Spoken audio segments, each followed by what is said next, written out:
Prüfung, ich habe nicht gelernt, bin an die Prüfung gegangen, wirklich abgecrackt. Einer.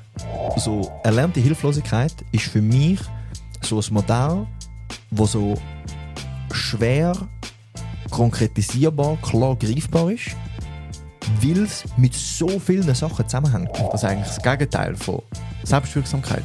Ist erlernte Hilflosigkeit. Ist erlernte Hilflosigkeit. Voll. Ja. Und dort der Klassiker ist so Helikoptereltern.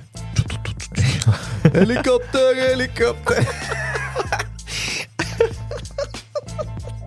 Dasselbe Phänomen, von wenn ich alle Probleme für jemand anderes löse, ist in Beziehungen.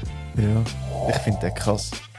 Instrumentalisierte Hilflosigkeit. Holy fucking cow. Du musst schnell Ja. erklären. Lass mich gucken. Jetzt muss ich einfach aufhören.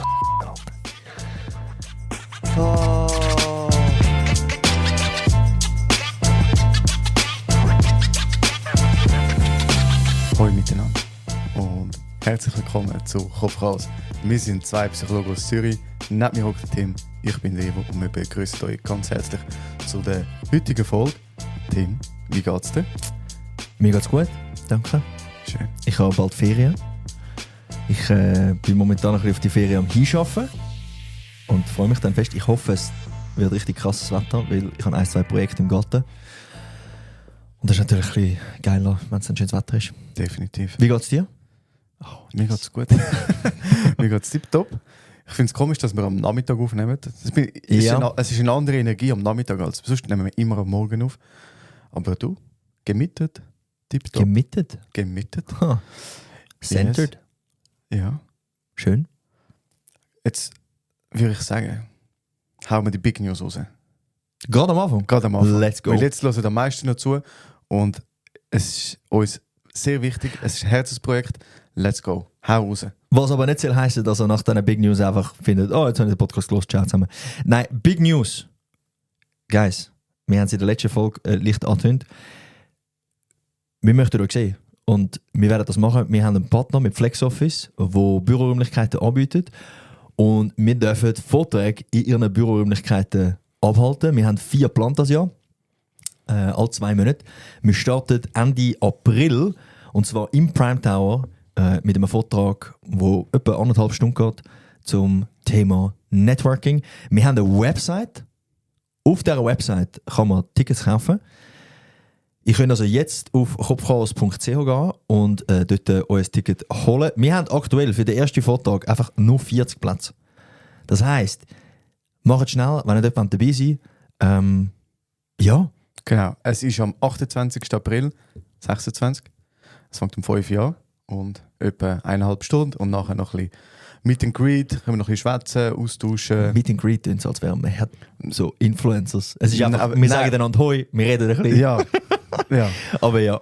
Weil wir haben wirklich, also ich meine, wir bekommen damit so lässige Nachrichten und ich freue mich sehr fest, um einfach die Leute zu sehen. Physisch. Ich auch. Und heute sagen und irgendwie, ja, wir werden ein bisschen erzählen, hey, wie kommt man in Smalltalk, wie trifft man, ich sage, interessante Personen, kommt dann dort auch ins Gespräch. Was braucht es, damit man richtig networken kann? Und es ist ein Herzensthema von mir, Networking, weil ich glaube, es gibt sehr viel Bullshit auch, wo um Networking geht. Network Marketing zum Beispiel. Ja, ja. Nein, aber einfach so die ganze, ja, das so berufliches Networking, das hat so ein bisschen einen schlechten Rap, so ein bisschen schlechte, wie sagen wir das? Einfach, ja, es ist so ein bisschen, kommt ein bisschen falsch rüber und ich glaube aber, wenn man es richtig macht, hat es einen super positiven Einfluss auf das Leben. Und darum, das wird das erste Thema sein. Ja, geht doch jetzt auf kopfchaos.ch. Zeit ist verlinkt. Zeit ist verlinkt, unten rein. Und wir freuen uns riesig für euren Support, für euer Dabeisein. Und ja, genau. Yes. Der Plan ist, dass wir Ende April, Ende Juni, Ende August und Ende Oktober einen Vortrag machen können. Jeder von uns wird 2 machen mit so einem Herzensthema. Und genau, aber beide werden dort sein. Und ja. Hey, und Leute, das Ticket ist nur 20 Franken. Also es ist nicht die Welt. Wir haben zuerst das eigentlich gratis machen. Da es aber beschränkte Anzahl von Plätzen sind, haben wir dann gefunden, wenn wir es gratis machen, melden sich vielleicht viele an, die dann nicht kommen. Wir haben aber gefunden, wir nehmen jetzt einen Betrag, wo irgendwie dann die Leute sich auch committen zum kommen. Und darum, ja, Yes. das wäre das. Super. Das war ein bisschen aufregend, das zu sagen. Geil. Dann würde ich sagen, starten wir in die heutige Folge. Und das Thema haben wir in der letzten oder vorletzten Folge als letzte Hirnzelle. Hundefolter. Hundefolter, genau, ganz kurz angetönt. Und zwar geht es um erlernte Hilflosigkeit. Und in der Vorbereitung habe ich mir überlegt, müssen wir, wie so bei den True Crime Podcasts, so eine Triggerwarnung machen? weil das Spannende ist ja eigentlich, dass das Phänomen erlernte Hilflosigkeit ein bisschen per Zufall entdeckt worden ist in Experimenten mit Tieren, unter anderem auch mit Hunden und Ratten. Darum, ja, es wird jetzt nicht mega brutal wie bei einem True Crime Podcast, aber ja, es startet mit Tierexperiment, wo ich jetzt auch nicht ein riesen Fan davon bin. Nein, also es ist sicher ethisch und moralisch verwerflich. Zu einer Zeit, das haben wir in dieser Folge dann auch gesagt, ich glaube, was hast du gesagt, 1976? Nein, noch 67? vorher, glaube ich, ja, um das herum. Hat man noch sehr viel mehr Sachen gemacht, wo man heute würde sagen, vielleicht lieber nicht. Ja, das Experiment ist grundsätzlich mal vom Seligman und Meyer gemacht worden. Und sie haben herausgefunden, dass man Hilflosigkeit kann erlernen. Also, dass man in einem Moment, wo man hilflos ist und auch nichts anderes machen kann, wie lernt, okay, ich kann in anderen Kontext mir selber auch nicht helfen. Mhm. Und dass man das dann auch zeigt und sich hilflos fühlt und ist in dem Sinn, wenn man eigentlich könnte etwas machen könnte. Mhm. Und willst du vielleicht dort gerade das Experiment schnell erklären? Ja, also eigentlich ein relativ simples Experiment. Und zwar hat es wie zwei Gruppen gegeben, wie meistens in der Psychologie, aber das mal mit Hunden. Eine Gruppe von Hunden war in einem Käfig gewesen und hat Stromschläge bekommen, aber die haben wie die Möglichkeit gehabt, über so eine Taste, wo sie mit den Pfoten können drücken, dass die Stromschläge aufhören. Die andere Gruppe von Hunden war ebenfalls in einem Käfig gewesen, wo sie Stromschläge bekommen haben. Die haben aber keine Taste gehabt, wo sie die Stromschläge haben können abstellen. Das heisst, die haben es einfach müssen erdulden und die Stromschläge über sich ergehen lassen. Das heisst, das sind die zwei Gruppen von Hunden gewesen. Dann sind die Hunde, die unterschiedlichen Gruppen, in ein anderes Käfig hineingetan worden. Und in dem Käfig haben sie ebenfalls wieder einen Stromschlag bekommen. Sie haben aber die Möglichkeit gehabt, zum über wie so einen Balken gumpen auf die andere Seite, wo es keine Stromschläge bekommen. Und jetzt ist eben spannend, zum schauen, oder, ja, wie die unterschiedlichen Gruppen von diesen beiden Hunden auf das reagieren. Und die Gruppe von Hunden, die im vorherigen Teil so einen Knopf hatten, so eine Taste, die sie bedienen können, die sind sich wie gewöhnt gewesen, dass sie mit so unangenehmen Situationen dem können aus dem Weg gehen und sind über den Balken gegumpelt Auf die andere Seite von dem Käfig. Auf der anderen Seite und dann keinen Stromschlag mehr bekommen. Und von dieser Gruppe, die vorher einfach haben müssen aushalten und gemerkt haben, hey, das ist unvorhersehbar, unkontrollierbar, ich lasse einfach über mich ergehen, dort haben 2/3 der Hunde sind einfach liegen geblieben oder sitzen geblieben in dem Teil vom Käfig, wo sie den Stromschlag bekommen, und nur 1/3 ist über den Balken gekumpelt, um sich quasi in Sicherheit zu bringen. Und dort, von dem haben sie wie so eigentlich die Schlussfolgerung gemacht, dass sie das Muster gelernt und sie haben sehr viel Erfahrung gehabt von Situationen, die sehr unkontrollierbar sind, und haben wie so ein bisschen die Hoffnung auch aufgegeben. Und dann in Situationen, die neu sind, aber eigentlich immer noch mit dem alten Muster reagiert, von hey, ich kann es eh nicht kontrollieren, ich lasse es einfach über mich ergehen, obwohl es eigentlich Möglichkeiten gegeben hätte, um dem Stromschlag aus dem Weg zu gehen. Voll. Und ich glaube, es hat sogar noch eine dritte Gruppe gegeben, eine Ja. Kontrollgruppe Ja. von Hunden, die die erste Runde wie gar nicht gemacht haben. Die sind dann erst in der zweiten Käfig da, wo man kann über den Balken gumpen. Und auch die sind relativ zügig dann auf die andere Seite gegangen, wo sie keinen Stromschlag mehr bekommen haben. Ja. Also die haben wie die Belastung von vorher, die erlernte Hilflosigkeit, nicht gehabt. Mhm. Und jetzt ist es noch spannend, ich habe bei diesen Hunden, die die erlernte Hilflosigkeit gehabt haben, hat man nachher geschaut, okay, kann man denen helfen, damit sie es checken. Mhm. Und man hat sie müssen physisch vom einen Teil vom Käfig, der elektrifiziert war, übertragen in den, der nicht elektrifiziert ist. Ah. Nicht aber nur einmal, sondern mindestens zweimal. Bei gewissen Hunden sogar wirklich 5, 6, 7 Mal, bis sie das gecheckt haben. Bis quasi ein neues Muster erlernt haben. Yes. Okay. Und das wird dann nachher noch interessant und wichtig für die Rückkehrschlüsse, die wir auf uns als Menschen beziehen können. Ja, das ist ein gutes Stichwort, weil jetzt reden wir von Hunden. Es gibt ja auch das Beispiel mit dem Elefant, mit dem Zirkuselefant. Wo ein Pflock gemacht ist. Ja, so ein Baby-Elefant, wo in den Zirkus kommt und dort an einen Pfahl gebunden ist. Und der Pfahl hebt so gut, dass ein Baby-Elefant kann zurückhalten kann. Aber irgendwann wächst ja der Elefant und ist irgendwie, keine Ahnung, 4,5 Tonnen oder so. Und bleibt aber immer noch bei dem Pfahl, obwohl er schon längstens die Kraft hätte, um den Pfahl auszureißen, aber sich halt einfach erlernt hat, dass er dort stecken geblieben ist. Krass, an das Beispiel habe ich gar nicht gedacht, aber es ist wirklich genau das. Crazy. Ja. Und jetzt denkt ihr, ja, ich bin ja kein Hund und auch kein Elefant. Wir haben auch noch ein Experiment mit Ratten. Aber ihr sind ja keine Ratten. Das können wir uns what the fuck, Nein, das ist schon gut. Nein, aber einfach, in der Psychologie sind viele so Tierexperimente gemacht worden. Und das ist auch ein bisschen schräg. Und dann finde ich immer so schwierig, wenn man dann sagt, ja, das zählt auch für Menschen. Dann denke ich mir, Menschen sind doch auch noch ein bisschen komplexer oder ticken auch einfach anders als Tiere. Und dort ist dann wie so in den 1970er, Ende 1970, ist wie so die kognitive Wende gekommen. Das heisst, man hat versucht, andere Erklärungen für das Verhalten, was es ja bei Menschen doch auch gibt. Das Thema erlernte Hilflosigkeit, das gibt es bei Menschen. Aber man hat wie versucht, ein neues Erklärungsmodell reinzunehmen. Und dort treffen wir auf die Attributionstheorie. Oh, yes. Die Attributionstheorie haben wir sicher schon einmal in der Sportpsychologie angeschaut.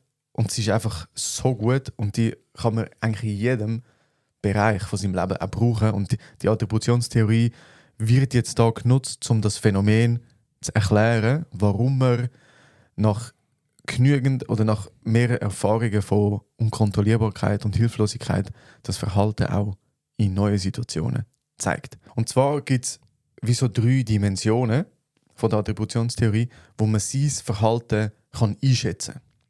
Also es passiert eine Situation. Sagen wir mal, ich verkacke hart in einer Prüfung. Sagen wir mal Englischprüfung. Du weißt, das war nie mein Lieblingsfach. Englischprüfung. Dann ist die erste Dimension, wie du ich das attribuieren, heisst zuschreiben. Du ich das auf intern zuschreiben, auf mich als Person oder extern. Intern wäre, ich bin schlecht im Englisch. Extern wäre, die Prüfung ist so schwierig gewesen und es ist nicht mein Ding. Dann gibt es eine andere Dimension, die nächste, stabil oder instabil. Das heißt, wenn ich sage, ja, ich bin schlecht in Englisch und das ist auch stabil, das ist über alle Prüfungen so und ich verstehe auch Netflix-Serien nicht, die auf Englisch sind und Podcasts schon gar nicht, dann ist meine Zuschreibung stabil. Oder ich kann sagen, es ist instabil. Hey, nein, das war jetzt einmal ein Ausrutscher gewesen und sonst bin ich ja eigentlich gut im Englisch. So. Oder du sagst, du bist bei Hörverstehen schlecht, aber bei Leseverstehen, dort traue ich mir eigentlich mehr zu. Genau. Ja. Und in Grammatik bin ich auch gut. Und dann gibt es wie noch eine weitere Dimension, wo man sein Verhalten quasi beschreiben oder gewisse Attributionen zuschreiben, nämlich global versus spezifisch. Also zählt das für alle Lebensbereiche. Das heisst, hey, ich bin einfach ein schlechter Schüler. Hey, so, egal wie viel ich lerne, es passiert nicht. Also weiter als nicht nur Englisch. Oder sondern ich bin auch noch schlecht in Deutsch und auch noch schlecht in Mathe und ich bin Genau. einfach ein schlechtes Kind. Ja, genau. Also wirklich global ich oder spezifisch, wo ich sage, hey, nein, das ist jetzt die spezifische Englischprüfung. Und mit diesen 3 Dimensionen, die ich sehr simpel finde, kann man eigentlich jede Situation auch mal reflektieren, wie du ich die Situationen oder wie du ich mich selber, mein Verhalten in diesen Situationen beschreiben. Oder einschätzen. Auch. Einschätzen. Ja. Genau. Darum ist die extrem hilfreich und je nachdem, das ist jetzt eben das Spannende, je nachdem, wie ich mich attribuiere oder mir die Fähigkeiten zuschreibe, ist eine andere Konsequenz. Das heißt, wenn ich jetzt alles intern, stabil immer und dann noch global, dann hat das sehr, sehr einen grossen negativen Einfluss auf meinen Selbstwert. Das heißt, ich bin schlechter Schüler, das ist immer so und das ist in allen Fächern so, hat das einen grossen Einfluss auf meinen Selbstwert. Es gibt aber auch die selbstwertdienliche Attribuierung. Das bedeutet, negative Ereignis ich extern zuschreiben. Hey, ist eine mega schwierige Prüfung gewesen. Das ist instabil. Hey, das ist jetzt einmal so gewesen bei dem Hörverstehen. Sonst bin ich eigentlich gut. Und dann spezifisch, nein, das ist das. Spezifisch ist dann beim Hörverstehen, oder? Und spezifisch instabil meint, das ist nur einmal so gewesen. Mhm. Genau. Hey, ja. Und ich habe jetzt noch eine spannende Studie. Ich weiß leider nicht, von wem das ist. Ich muss mir einfach glauben. Aber es geht genau um das, um Prüfungen. Qual? Ja, wie gesagt. Und zwar in diesem Experiment hat man Schülerinnen und Schüler genommen und in einer ersten Runde, wie bei den Hunden, die in diesem Elektroschock gerät sind, jedoch eine Gruppe von Hunden in diesem Käfig hat einen Knopf drücken und die andere Gruppe von Hunden hat gar nichts machen, hat man den einen Schülerinnen und Schülern eine Prüfung gegeben, die sie lösen können. Und einer anderen Gruppe von Schülerinnen und Schülern hat man eine Aufgabe gegeben, die sie nicht haben können lösen. Und jetzt die nicht haben können lösen, sind die einfach in diesem Käfig sind und es über sich ergehen lassen. Und die sie haben können lösen, sind die Kinder gewesen, oder die, wie gesagt, Hunde gewesen, die einen Knopf drücken können. Mhm. Jetzt hat man dann nachher eine zweite Prüfung gegeben, die gleich. Mm. Und die Kinder, die eine Prüfung vorher hatten, die sie nicht lösen konnten, haben signifikant schlechter abgeschlossen als die anderen. Weil sie wie gelernt haben, ich kann das eh nicht. Es ist ums Gleiche gegangen, um die gleiche Thematik in diesen Prüfungen. Und bei der zweiten Prüfung haben quasi die vorher schon Erfolgserlebnisse hatten, die sich wirksam gefühlt haben viel besser abgeschnitten. Mhm. Und jetzt gibt es noch eine weitere Erkenntnis. Und zwar in Bezug auf die Attributionstheorie. Man hat herausgefunden, dass Mädchen sehr viel stärker auf sich selber attribuiert haben. Intern. Ja. Und die Buben eher extern. Mhm. Und jetzt könnte man meinen, und der Grund dafür ist relativ simpel. Die Buben haben von dieser Gruppe, die quasi vor der Prüfung hatten, die man nicht lösen konnte, nachher besser abgeschnitten als die Mädchen. Mhm. Weil sie extern attribuieren. Also bei der ersten Prüfung haben sie gesagt, ja, das liegt an dieser Prüfung, die ist irgendwie schwierig gewesen, die zweite Prüfung, die kann ich. Die Mädchen waren, ich habe die erste Prüfung schon nicht können, ich habe sie nicht können, ich habe die zweite auch nicht. Mhm. Und der Grund dafür ist noch entscheidend, weil, obwohl eigentlich Mädchen, ich sag mal, weniger auffälliges Verhalten zeigen in der Schule, Negatives. Mhm. Sie sind oft, ich sage, einfacher für die Lehrer und die Lehrerinnen. Sie bekommen mehr Zuschreibung von positiven Attributen als jetzt, sagen wir, ein 8-jähriger Bub, der vielleicht einfach auch unreif ist und irgendwie laut und so, wie ich damals war.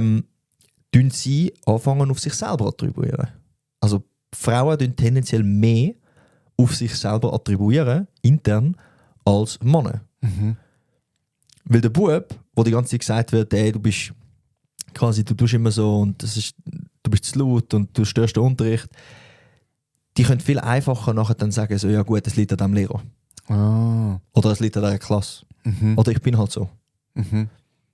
Aber sie tun dort wie weniger sich selber die Zuschreibung machen. Jetzt habe ich zwar gerade gesagt, ich bin halt so, aber Ja, aber ja, auf jeden Fall, dort die Attributionstheorie führt dazu, dass man dann die erlernte Hilflosigkeit, wenn man auf sich selber bezieht, bei negativen Erlebnissen, viel eher die erlernte Hilflosigkeit hat. Mhm.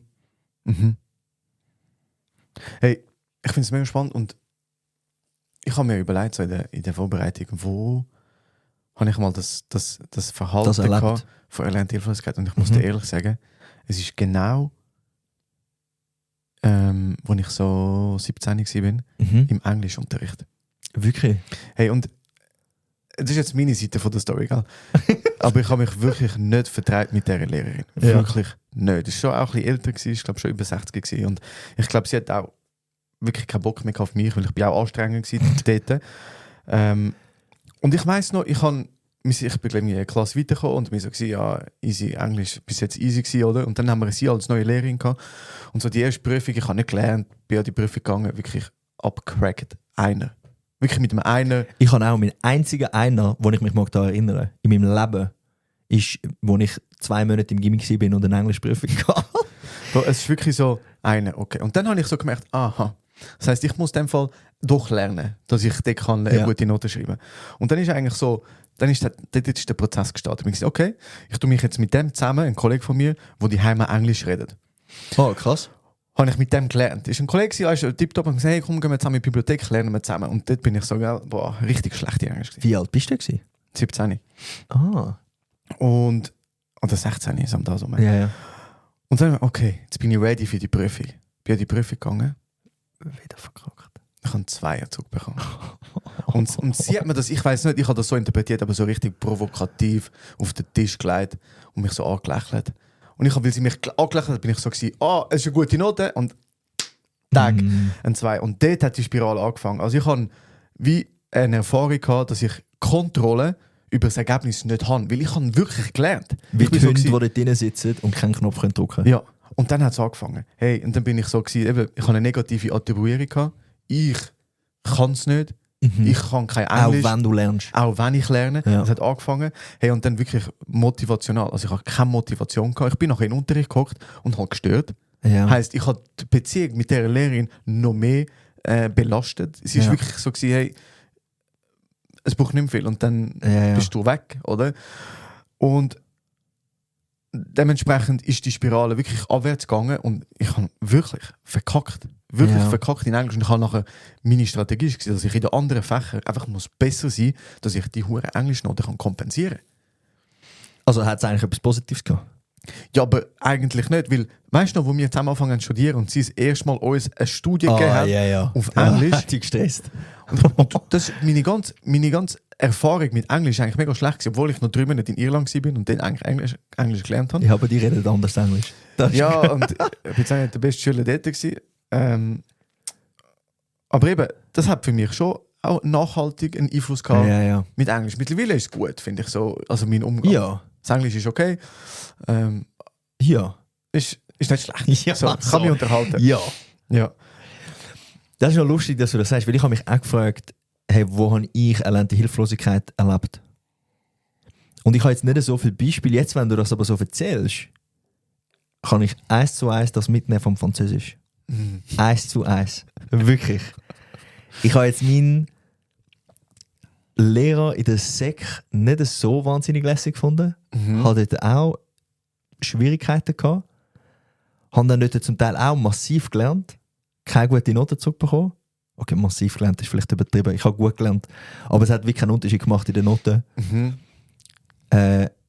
Und auch jetzt noch, ich bin ja vor ein paar Jahren für 2,5 Monate auf Réunion, um Französisch lernen. Ja. Ich habe genau gar nichts gelernt, weil ich noch irgendwie 6 Schweizerinnen und Schweizer getroffen habe und einfach nur noch mit denen gehängt habe.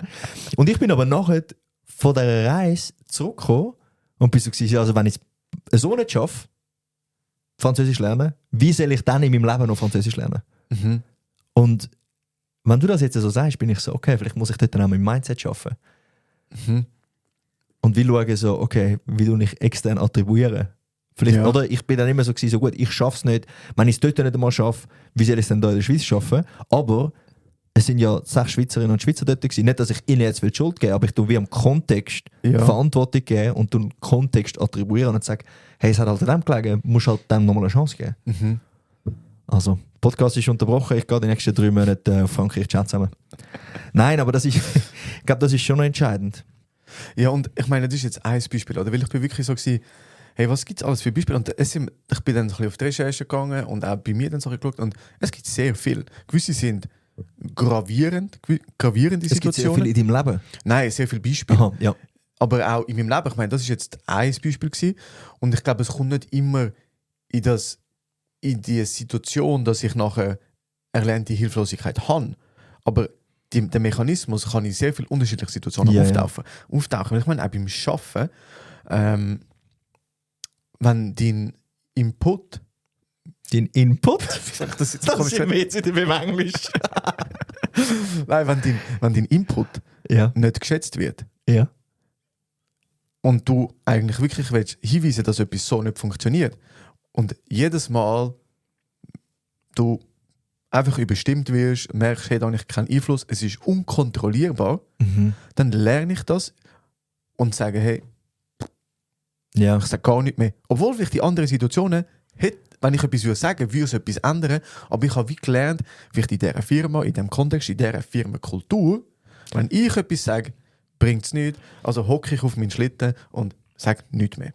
Ja, und ich meine, Oder? Ja, und ich glaube, ich habe genau das gleiche Beispiel, nur, dass das vielleicht sogar du mitnimmst bei einem Jobwechsel.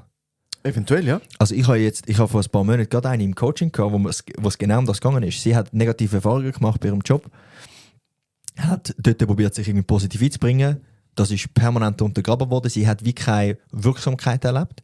Sie hat sich dort hilflos gefühlt, obwohl sie probiert hat.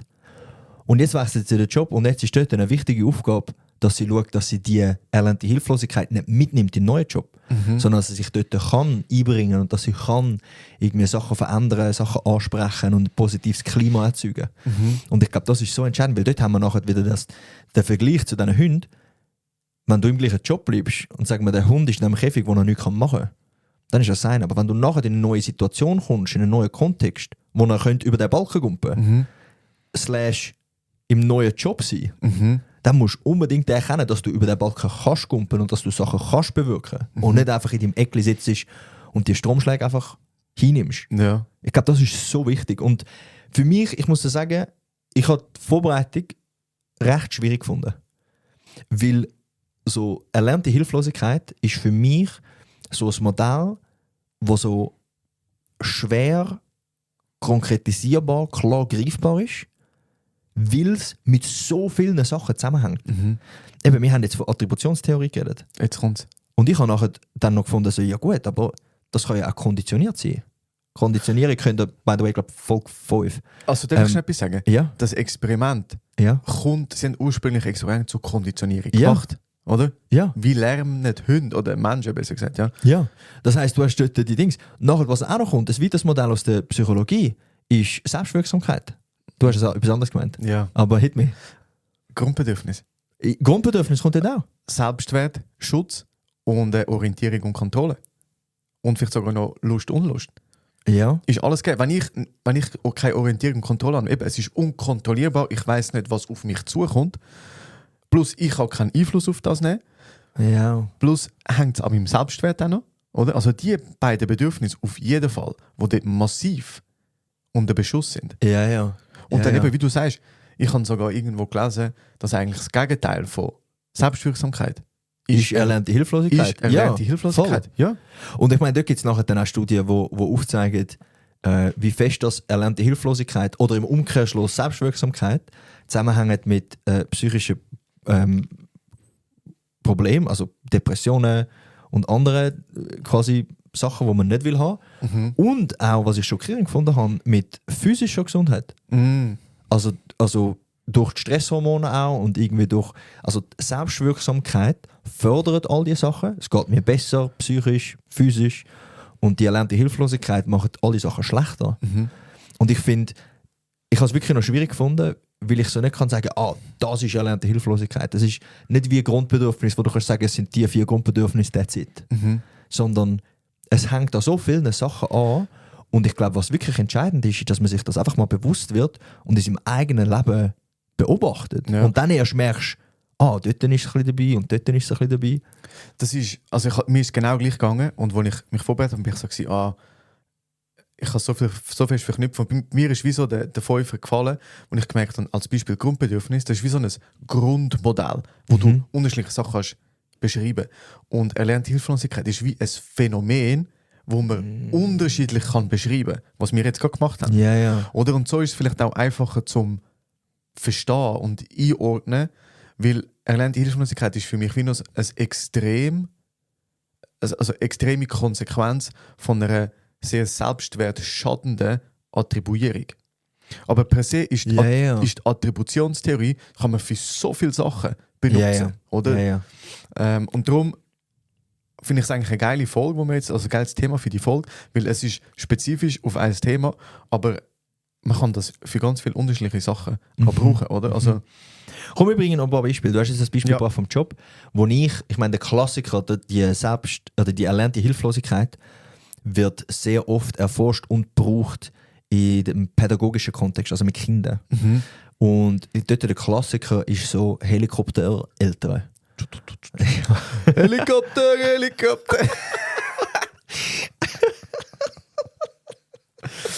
Da haben wir wieder die tägliche Dosis Chaos. Das ist doch herrlich. Nein, aber bei Helikoptereltern, also Eltern, die sehr beschützend, sehr fürsorglich sind, zu beschützend und zu fürsorglich, wo alle Probleme der Kinder für sie lösen, tun Kinder erziehen, die das Gefühl haben, ich kann meine Probleme selber nicht lösen. Und darum gehen sie dann ins Erwachsenenalter und können zum Beispiel mit einem Konflikt am Arbeitsplatz nicht umgehen, weil vorher, wenn es einen Konflikt in der Schule gegeben hat, mit einem anderen Kind, und meine Mutter oder mein Vater hat das immer dann gemanagt, ich habe ja wie nie die Fähigkeit erlernt, so mit dem umzugehen. Also fühle ich mich auch dort hilflos, obwohl du jetzt erwachsen bist und vielleicht grösser und dich kannst artikulieren. Und ich meine, dort der absolute Klassiker ist in der Erziehung. Und wo wir dann mitnehmen in unser Erwachsenenalter. Extrem. Also das ist noch spannend. Ich habe gerade heute Morgen mit einer Family Brunch, dann habe ich ihnen so gesagt, eben, wir reden über das Thema und so. Dann habe ich es erklärt nach meinem Bruder, mein Bruder ist Sozialpädagoge, gesagt, hey, aber das ist doch bei Kindern, wenn sie so überbemuttert werden. Ich so, aha, ja doch, au. Ja, das ist mega das, oder? Und er kennt es vor allem von dort.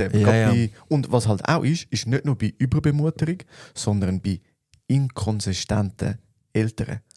Das habe ich sehr spannend gefunden. Weil das Kind kann wie das Verhalten der Eltern nicht einschätzen. Also es ist wie so ein Zufall. Mal rastet jemand komplett aus, mal ist wieder gut, mal nicht. Also du kannst deine Eltern wie nicht kontrollieren, oder? Also du weißt nicht, was passiert. Deine Aktion hat keine Wirkung auf die Reaktion der Eltern. Genau. Also du kannst jetzt heute als Kind die Abwaschmaschine ausräumen und am einen Tag lobt dich deine Mutter und ist super happy mit dir und am anderen Tag sagt sie gar nicht, dann ist einfach pissig, weil sie wegen irgendetwas anderem hässig ist. Ja, oder weil ein Besteck falsch reinkommt oder was auch immer. Und das, also, auch, und das habe ich dann eben sehr spannend gefunden, wenn wir genau über das geredet. Das gibt es ja auch bei vorgesetzten Leuten. Also, und das gehört mir jetzt, also bei uns im Bereich, ich glaube, das hast du auch immer wieder. Etwas, wo für also nicht bei meinem Job, sondern nein, aber als Thema. Ich meine, wir sind beide in der Führungsentwicklung. Ja, in der Führungsentwicklung unterwegs. Und etwas, was extrem schwierig ist für Mitarbeitende, ist, wenn sie nicht wissen, wie heute der Chef oder die Chefin drauf ist. Gerade drauf ist. Und du musst so, oh, ist sie heute gut drauf? Oh, ist sie heute schlecht drauf? Oh, und das ist extrem schwierig, die Inkonsistenz im Verhalten, wo du nicht kannst kontrollieren, wo auch in den Rückzug geht, oder? In das Verhalten von erlernter Hilflosigkeit. Und du bist nachher wie der Hund, der in diesem Käfig einfach am Boden sitzt und in diesem Freeze-Zustand ist. Das ist, by the way, auch ein Modell, wo ich nachher dann so war, das lässt sich einfach knüpfen mit Fight, Flight oder Freeze.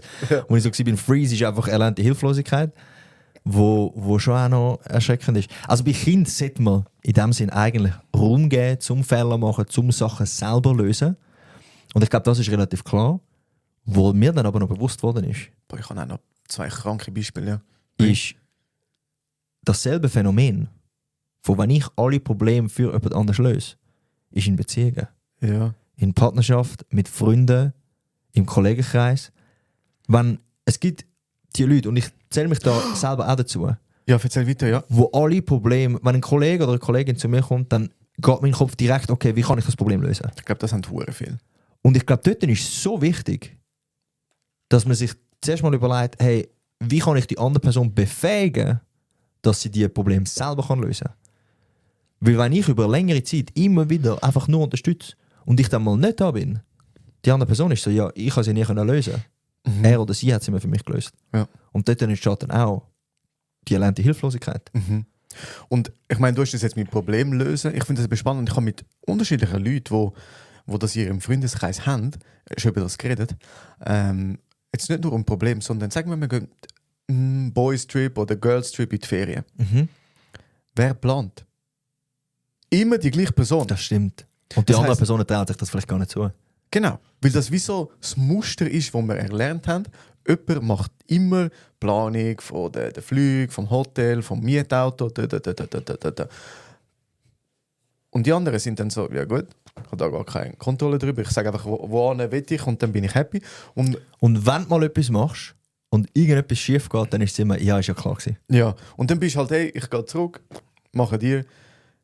Oder wenn ich dann müsste, mache ich es, also dann komme ich nicht ins Handeln, oder? Das ist auch noch so ein Ding. Und weißt, jetzt finde ich es eben krass. Jetzt ich habe nachher noch einen Hot Take, aber ja, vielleicht bringst du jetzt genau den. Okay, und jetzt kommt, ich finde den krass. instrumentalisierte Hilflosigkeit. Holy fucking cow. Muss schnell Ja. erklären. Lass mich gucken. Und zwar, das, was wir jetzt besprochen haben, ist erlernte Hilflosigkeit, wo irgendwie so ein unbewusstes Lernen ist, oder? Mhm. Und das Verhalten dann entsteht. Instrumentalisierte Oh mein- Hilflosigkeit ist in oftmals Liebesbeziehungen, Ja. Oh my fucking God, ja. wo jemand vortäuscht, dass er etwas nicht kann. Zum Beispiel, hey, ich kann einfach nicht über meine Gefühle reden oder ich kann einfach nicht meine Gefühle regulieren und sagt, ich kann es nicht.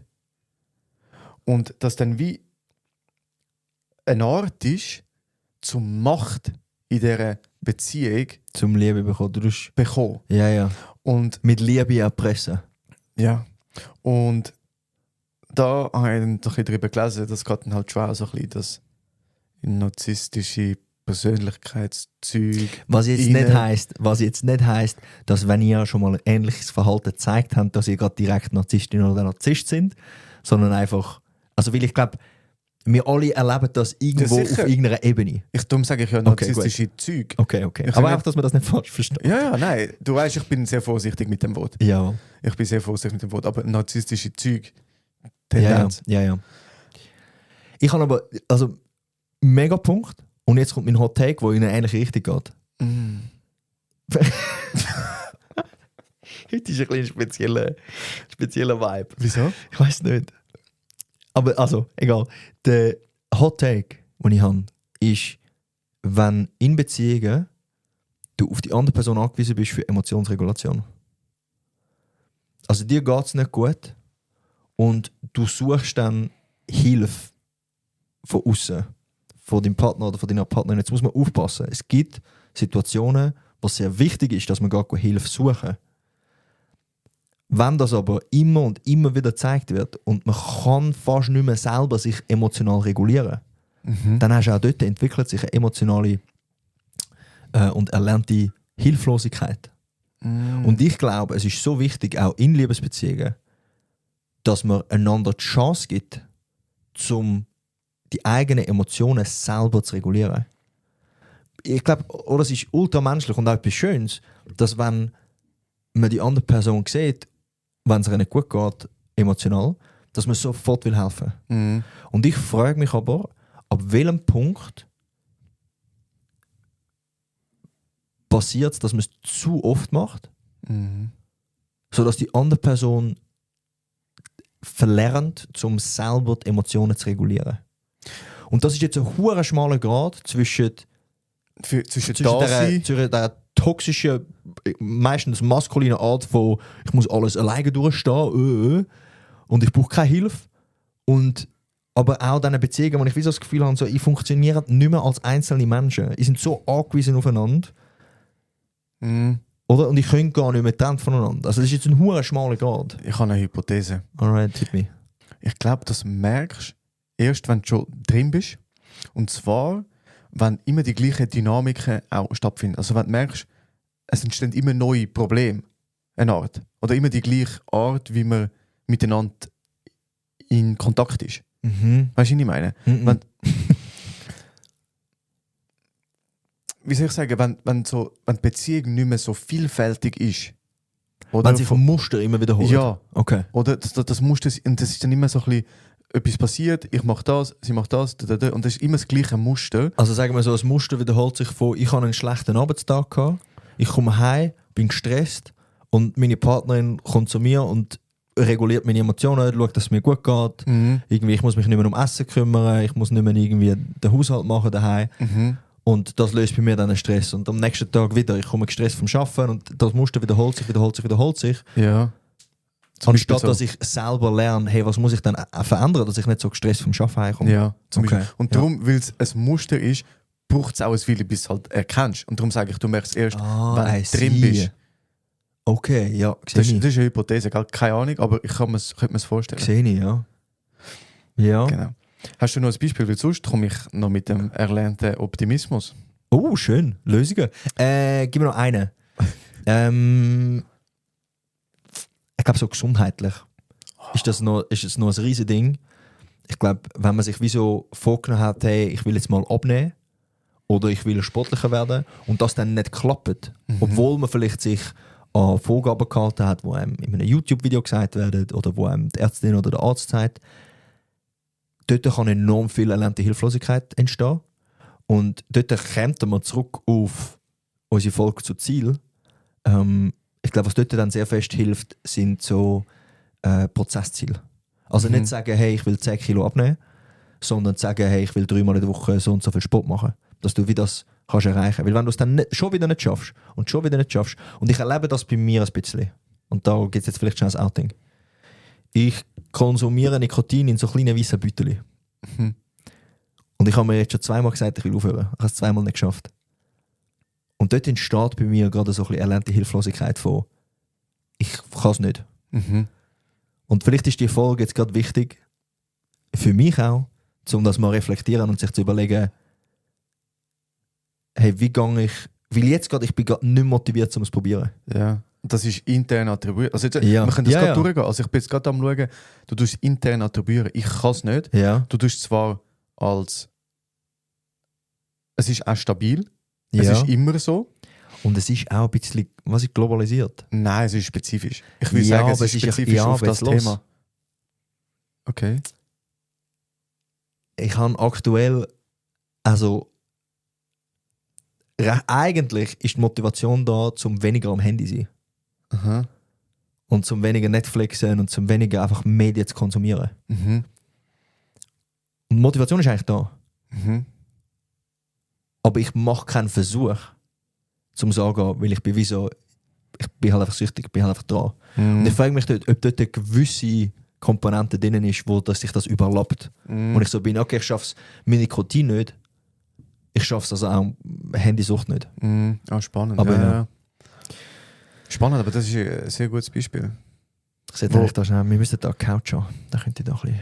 Wo Können wir fairerweise nicht nur auf dich betrifft, sondern es geht mir genau gleich. Sag dir Ja. halt.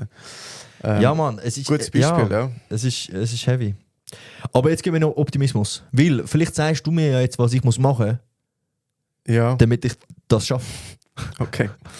Also, und zwar ist es ein Modell zum erlernten Optimismus. Aha. Das heisst ABCDE-Modell. Easy simple. Okay. Es ist auch von Martin Seligmann, den haben wir schon sehr prominent und häufig in diesem Podcast. Aber Ja, ich Mann. finde ihn, Er ist auch ein G, außer dass er fucking Hund gefoltert hat. mein Bild ist sehr ambivalent zu ihm, sag dir ehrlich. Aber Zweiseitig, für die nicht wissen, was ambivalent heisst. zweiseitig. Aber man kann seine enorme Leistung in der Psychologie Ja, kannst du nicht wegdenken. kann man nicht wegdenken. Ja, ja. Und ich tue sie sehr hoch anerkennen und Jawohl. schiebe ihm sehr viel Respekt zu. Also, ABCDE-Modell, man tut das Buchstabe für Buchstabe durcharbeiten. Und zwar ist es relativ simpel. Du musst mir wirklich mit dem Englisch helfen. Und zwar Mache ich gerne, Ivo. Ich ist fühle mich A, eben selbstwirksam. ist es A, Adversity. Oh shit. So, ich weiß, was es heisst, aber so die Übersetzung. Also, Adversity sind so Widerstand. Genau. Aha. Und zwar geht es dort darum, bei Adversity, die objektive Beschreibung von dieser Situation, von dem Ereignis, von dem Widerstand. Also in dieser Situation, wo man das Gefühl hat, man hat keine Kontrolle. Und was muss ich jetzt machen? Sorry. Ich bin- Beschreiben. Ah, ja. Ja. Okay. Er hat das ABCD, ein bisschen, du siehst es, ein Sollen wir bisschen. das gerade machen mit meinem Problem, Okay, das ich habe? Also, ich muss den Widerstand beschreiben. ja, Ich bin süchtig und ich will nicht los. okay. Das ist nussüchtig. Jawohl. Okay, gut. Dann gehen wir zum B, Aha. Belief. Der Glaube. Der Glaube. Und zwar Identifikation von den automatischen Gedanken und Interpretation von dieser Situation. Und da gehen wir jetzt, und das B, für das kann man das Attributionsmodell brauchen.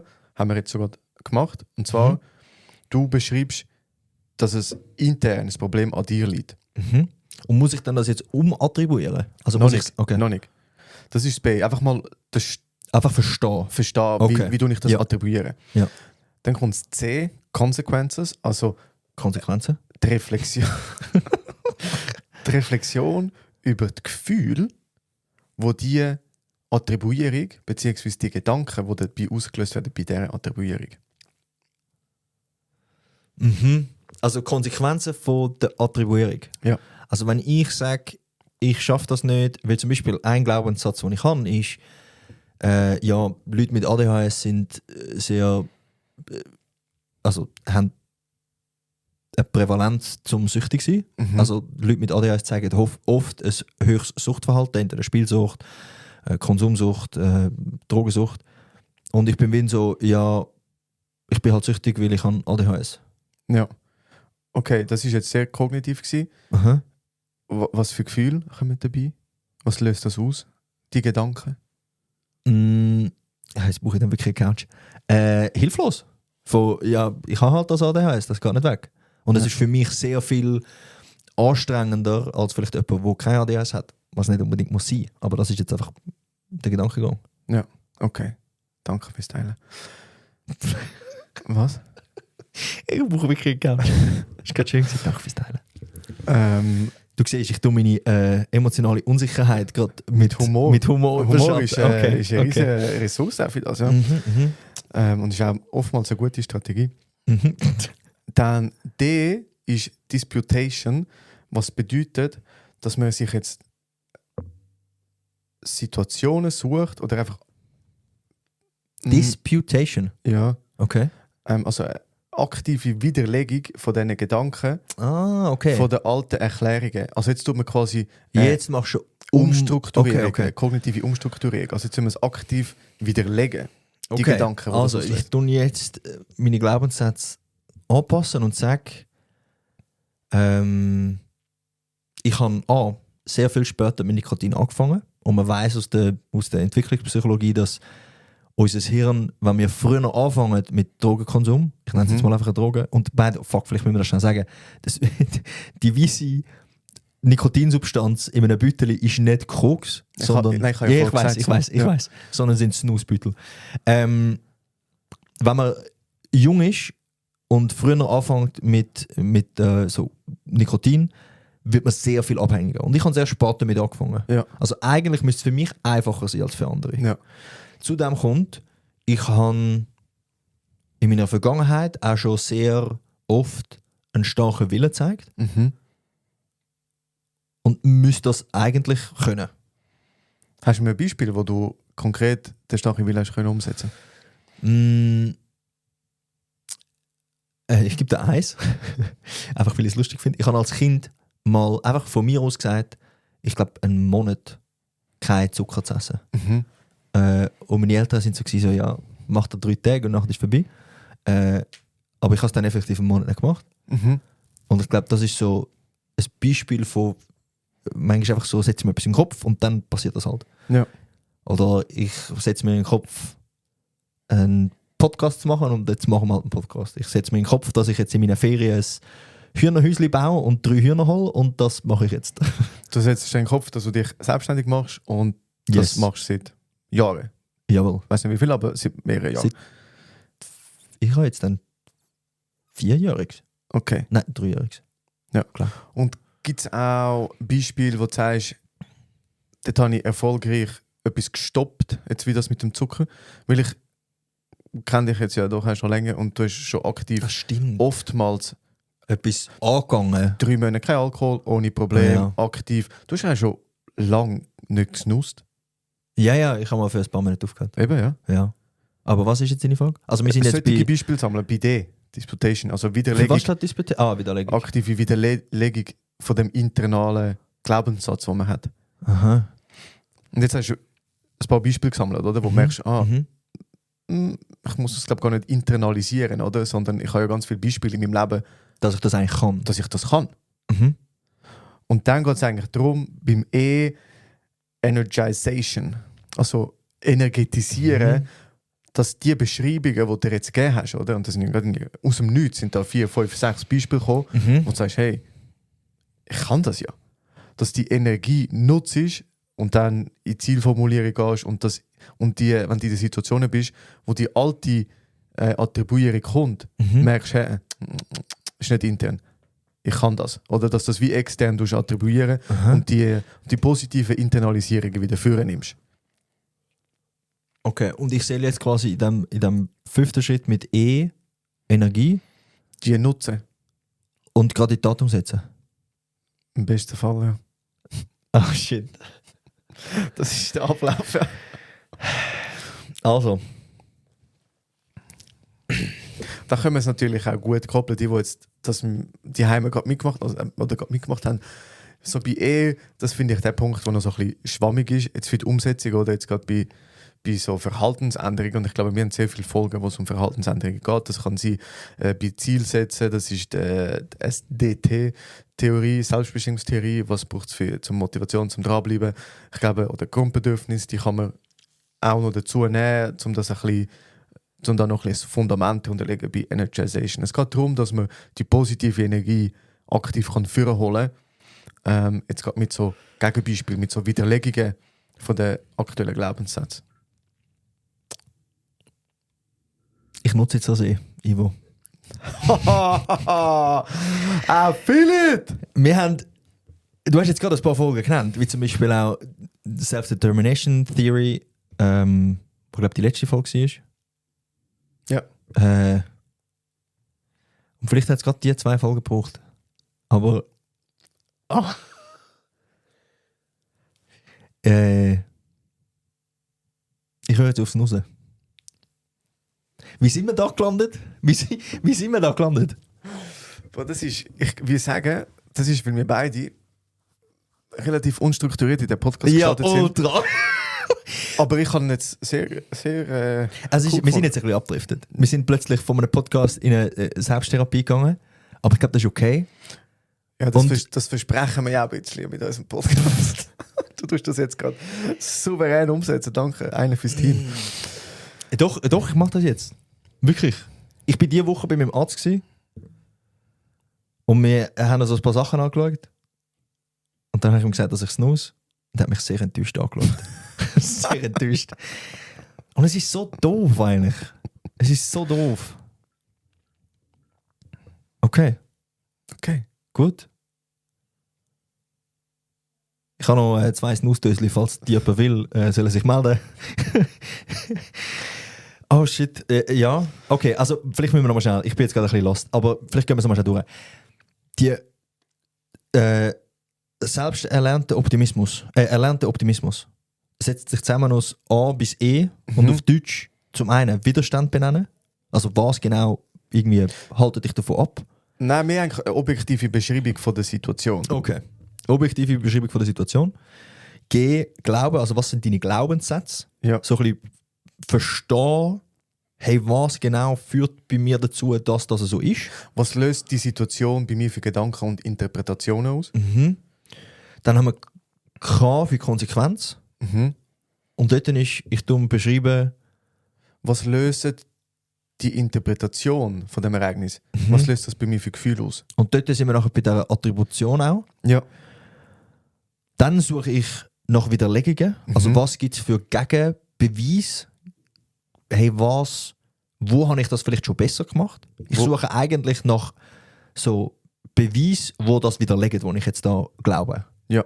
Und am besten Sachen, die du machst. Oder du hast jetzt das gesagt mit, ich habe spät angefangen, ist ein guter Beweis, aber es ist noch weit weg von deiner Person. Oder wenn bei persönlichen Sachen, als Beispiel das mit dem, ich kann gute Sachen durchziehen, ich kann gute Sachen eigentlich auch cutten, so, die Beispiel. Oder wenn es um Schulsachen geht, hey, das war jetzt nur Englisch gewesen, sonst bin ich in der Schule mega gut und Lernen funktioniert und dort funktioniert und dort funktioniert. Also aktive Beispiele sammeln, wo es funktioniert. Und dann der 5. Schritt, Energie. Energization. Just do it. Ist dann die Nutzung von dem, oder? Und das auch immer wieder bewusst machen und die Energie können in... Also ich muss das dann nachher sicher nochmal schnell durchgehen und irgendwie mir auch sauber aufschreiben und irgendwie ein bisschen etwas Gescheites damit machen. That took a turn. Hey, ist eine wilde Folge, ja. Vor allem, Und ich habe jetzt alle Leute, die dazu hören, als sozialen Druck, wo ich natürlich nicht möchte enttäuschen. Ja. Du hast jetzt den erlernten Optimismus hineingebracht. Ich habe auch noch von so psychischer Flexibilität gelesen, wo eigentlich einfach aufzeigt, von, hey, eben wie auch der Prozess, den wir jetzt durchgemacht haben, wie flexibel kann ich neue Glaubenssätze annehmen, wie kann ich mich adaptieren an eine neue Situation. Sie haben das stark gemerkt bei der Covid-19-Pandemie, dass Leute mit einer höheren psychischen Flexibilität sind viel besser mit dieser Situation klargekommen als Leute ohne, weil die haben wie dann in dieser Situation gefangen. Und für mich fängt psychische Flexibilität bei der Psychoedukation an. Ja. Nämlich zu verstehen, wie so etwas funktioniert. Zu verstehen, jetzt in diesem spezifischen Kontext, zu verstehen, dass es erlernte Hilflosigkeit gibt. Das ist sehr gestottert. Verstehen, dass es erlernte Hilflosigkeit gibt. Zu verstehen, wie die Attributionstheorie funktioniert. Zu verstehen, dass man das auch verändern kann. Zu verstehen, was das auch für Konsequenzen hat. Yes. Je nachdem, wie ich attribuiere, oder? Yes. Und ich finde, hey, das ist mega schön, wie du das jetzt verknüpft hast, aber das ist per se mein Hauptziel von dem Podcast, dass wir Psychoedukation. Psychoedukation machen können, weil das Verstehen von etwas ist der erste Schritt, um etwas können in eine Richtung lenken, die ich möchte. Darum, ja. Ja. Mit dieser Folge sind wir am Chaos-Teil gerecht worden, habe ich das Gefühl. Ja, will Das sein. war wild gewesen. Ja, es ist wirklich wild gewesen. Ich hätte nicht gedacht, dass es so einen Turn nimmt. Ja, ich auch nicht. Aber ich glaube, unsere Hörerinnen und Hörer schätzen das, glaube ich, auch. Weil, ist noch spannend gewesen, weil zum Beispiel die Folge 30, ich bin ja meistens der recht strukturiert ist. Ja. So in der Vorbereitung und das auch Willst so. du damit sagen, dass ich Nein, unstrukturiert bin? nein, aber ich brauche ein bisschen mehr. Nein, lass doch mal. So gut. Lass mich ausreden. Kannst du den Glück nicht? Wo. Let me ich- talk! Ich bin Jetzt der, lassen noch beide Leute zu, sorry. ich bin der mehr klaren roten Faden braucht, um in die Folge zu starten als du. Würde ich sagen. Ja. Und jetzt bei der Folge 30 haben wir ein bisschen aneinander vorbeigeredet und ich bin nur auf das eine Modell habe ich mich vorbereitet und du bist so gewesen, nein, komm, wir reden einfach über positive Interventionen und so. Und ich so, aha. Aber du bist schon flexibel gewesen. Genau, und ich habe ein Feedback bekommen, oder mehrere Feedback, die so gesagt haben, hey, es ist eine mega geile Folge gewesen. Und ich habe das Gefühl, du bist so ein bisschen freier, es ist so authentischer und so. Und dann dachte ich, geil. okay. Und darum habe ich mich heute nicht mit einem 7-seitigen Word-Dokument vorbereitet, sondern einfach mit einem A4-Blatt mit Stichwort. Was immer noch sehr viel mehr ist, als was ich da Warte einfach, für die, die das Video schauen, ihr seht es jetzt. Aber ja. Vor allem, du Es schreibst ist so sehr klein. Ziemlich etwa ein A4. Ja, aber du schreibst so viel kleiner als ich. Das stimmt. Das stimmt. Ja, ihr findet, by the way, das Video auf Spotify oder YouTube. Also, Ja. falls ihr jetzt gefragt habt, wenn ich jetzt davon Video rede. Voll. Darum Hey, habe ich mich schön. schon vorbereitet. Wilde Ritt gewesen. Wilder Ritt gewesen, ja. Und jetzt... Ein bisschen Achterbahn und jetzt gibt es, glaube ich, noch eine letzte Handzelle. Ja. Ich habe keinen Plan, was steht, Ivo. Was steht? 2,5 zu 1. Für mich. Okay. Okay. Gut. Jetzt musst du gut zulassen. Aha. Welche einzige kognitive Verzerrung erklärt am besten, warum Menschen nach einer Entscheidung ihre Wahl im Nachhinein als offensichtlich richtig erleben Ich weiß es. widersprechende Ich Hinweise weiß es. abwerten? Okay, sag. A. Rückschaufehler. B. Oh, du brauchst die Deutsche. Okay, ja, mach. Dissonanzreduktion. Oh, fuck. C. Bestätigungsfehler. es noch nicht. Und D. Ankereffekt. Oh shit, ich bin so selbstsicher gewesen und jetzt muss ich ein bisschen machen. Also warte mal schnell. Also auf Englisch heißt es Sunk Cost Fallacy. Nein, ist nicht. Ja, Also sag nochmal die Frage. Bro, sorry, Sunk Cost Fallacy ist etwas anderes. Okay, aber sag mal die Frage, dann habe ich die Frage falsch verstanden. Welche einzige kognitive Verzerrung erklärt am besten, warum Menschen nach einer Entscheidung von ihrer Wahl, zum Beispiel einen Staubsauger kaufen, im Nachhinein als offensichtlich richtiger leben, obwohl es widersprechende Hinweise. Sag B nochmal. B ist Dissonanzreduktion. Dissonanzreduktion. Es ist korrekt. Ah, okay. Aber ich habe gedacht, ich mache es so schwierig wegen Rückschaufehler, Bestätigungsfehler. Aber was ist denn ein Rückschaufehler? Keine Ahnung. Auch schnell. Rückschaufehler wäre eher, ich habe es schon im Vorher gewusst. Keine Ahnung, Rückschaufehler. Ja, im Nachhinein. Doch, weißt du, was ist es? Was? Rückschaufehler ist, da hat es doch gegeben, wo es Militärflugzeuge untersucht haben. Oh, ja. Wo das. Ja. Dort sind Flugis, die zurückgekommen sind von Missionen. Ja, genau. Sind völlig verlöchert gewesen mit Schüssen. Ja. Und sie sind so gewesen, so, ja, die meisten Schüsse sind in den Flügel. Mhm. Wir tun jetzt die Flügel verstärken. Ja. Was sie aber nicht gecheckt haben, ist die Flugis, die gar nicht erst zurückgekommen sind, weil sie abgestürzt sind die gewesen mit dem, wo viele Löcher hatten im Motor. Und nachher haben sie die Flügel verstärkt. Ja. Die sind nachher dann geflogen, aber die Flügel sind gar nicht das Problem gewesen, sondern der Motor. Aber sie haben halt das nicht gesehen, weil die es gar nicht zurückgeschafft haben. Genau. Crazy. Very nice. Also es ist 2:2,5. 2,5:2. Ja. Ich weiss auch schon, wenn wir grüßen. Ich weiss auch wer, aber sagst du bist gut in dem. Du weißt auch wer. Ja. Aber wissen wir das Gleiche? Ich weiß es nicht. Also ich hätte jetzt gesagt, wir grüßen die durch den erlernten Optimismus jetzt auch gerade umsetzen. Und was? Aufhören zu nussen. Yes! Wir grüßen alle, die nikotinabhängig sind und gerne wieder aufhören. Darum, wenn ihr jemanden in eurem Umfeld habt, wo ihr sagt, hey, die Person hat irgendwie schon mehrmals gesagt, sie will aufhören, hat es bis jetzt nicht gemacht, tun sie grüßen. Vielleicht schickt ihr den Podcast mit. Folgt uns. Schickt. Ja. Folgt uns auf Instagram und TikTok unter Kopf_Chaos. Beides mit CH. Ich sehe uns auch auf YouTube. Dort sehen das ganze Video. Und, hey, nochmal erwähnen, am 28. April haben wir unseren Vortrag. Ihr findet jetzt auf unserer Website kopfchaos.ch Tickets. Schaut dort doch mal drauf. Gerne uns auch ein Feedback, falls ihr irgendetwas dazu wollt sagen, falls ihr auch ein Thema habt für einen Vortrag. Weil ich hätte schon noch Bock, das über die 4 Vorträge rauszuziehen. Ja, 100%. Aber we'll see. Yes, we'll see. Hey, danke vielmals für eure Aufmerksamkeit und wir wünschen euch einen wunderbaren Start in die neue Woche und bis zum nächsten Mal.